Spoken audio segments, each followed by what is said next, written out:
you know, cross the line with Brett May. I don't want to, you know, be really disrespectful, but, you know, it's probably going to be rather difficult, you know, given the character I'm describing. You know, anyway, one will do one's best. Now, Brett May, where do I start?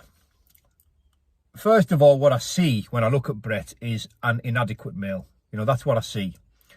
I see somebody who doesn't provide for anybody. You know, he doesn't protect anybody, you know, within his own family unit, as far as I'm concerned. Now, I say that because the video that he made when he got out of jail, he made a video on the, basically on the doorstep of the release gate from prison. You know, he's back and he's the man and he's this and he's that. Like, anybody with a family or a life, for that matter, would probably address or show their concerns to something else, you know, within the first few hours of getting out of prison. Not Brittany. Brittany had to address YouTube that he was back the second he got out of prison. What a nipple, you know. What a sad little man. And that's what I see, you know, when I look at Brett. I see a sad man, you know, very confused and lost, really. Now, going off what Brett May was saying in his video yesterday, first of all, I'm not doubting for a second that Brett May is a big, dangerous, violent lump. You know, I can imagine in a street pagger, he'd be very dangerous and probably willing to go further than the average man.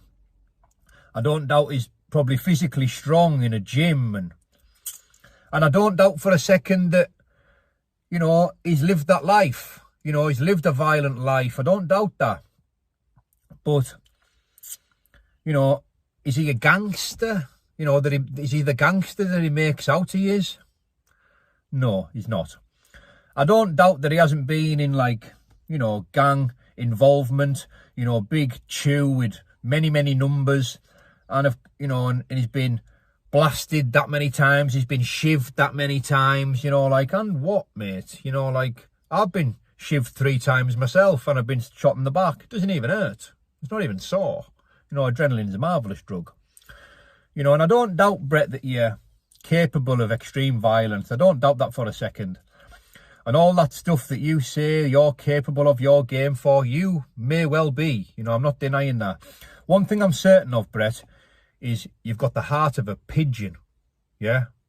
I seen that on your professional debut against Rob Cunningham. Now, Rob Cunningham's a good fighter in his own right, and I like him a lot. But you quit against him. You know, you gave him everything you could in the first round, remember? And you sat on your stool and you said, I'm done. Now, whoever was doing your corner said, no, you're not done, you know. The entirety of that minute that you sat on that stool when I watched that fight back, you never mentioned anything to do with your eyes. Your eyes were fine. They weren't mentioned. Never breathed a word on them. Then the second you realised you had to go out and face what you couldn't deal with, immediately you couldn't see, you know. That's a bully, and that's a quitter. Now, as I've said, you maybe are capable of X, Y, and Z. But 19 stone or not, you know, for a 19 stone heavyweight, you simply do not hit hard. You haven't got the technique. You've clearly never been taught in weight transfer and proper punching. Clearly. Now, I'm not denying that you've got a bit of a dig on you. You know, you probably have. But I reckon I could generate more power. Now, last year, I called out 3 YouTubers for a spar. Ellis Lacey, good fighter. Jack Draper, good fighter. And you, Brett. There was voice messages between me and you last year, remember? I was trying to arrange this spar and there was a whole load of reasons why you couldn't do it. I even said that I would get my coach and come to you. And there was a string of reasons why this couldn't happen. I'm not saying those reasons weren't genuine. I'm not saying that they were, you know, rubbish. But there was a string of reasons why me and you couldn't spar. Now, the real reason, in my opinion, is I'll take you to school. Simple as that. You know, in a stand-up boxing match, gloves or no gloves, with fair play, you never beat me. Never. You haven't got the brain. You don't hit hard enough. You know, and you've got no heart. Now, the spar between me and you will never happen, you know, because you filled your nappy. And you may be all right, you know, doing what you're doing in gang this and gang that. But, you know, when it comes to having your hands full in a fight, you know, you shit yourself, mate. And that's it, you know. And anybody that goes on like, you know, I've done 13 years in jail and I'm the man and I'm the gangster and I this and I that, you know, what a loser. You know, what an absolute nipple. Like, I almost feel sorry for you. You've got it all wrong, mate. You know, it's not about YouTube. It's not about that.